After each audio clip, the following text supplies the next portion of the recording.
Yo mga kabrocha, meron tayong tanggap dito, Xiaomi. Sabi nga sa akin ng customer, nagbi-blink ng red tapos nagbo-blue screen.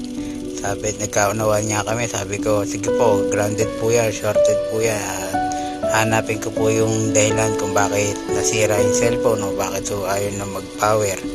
May mga dahilan talaga minsan na talagang nasisira, pero may yung walang dahilan biglang nasira, medyo malabo yun, parang pagmamahal yun na binaliwala lang, alam mo yun, yung wala na, basta nawala ng gana, alam mo yun, yung bigla na lang siyang nagsabi na hindi ka na niya mahal, pero hindi mo masilip kung saan ka nagkulang.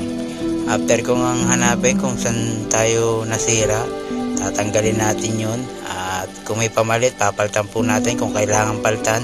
Pero kung hindi naman kailangan palitan, mag-waiting na lang tayo sa darating, di ba? Hindi naman natin kailangan maghanap kaagad pag may nawala eh.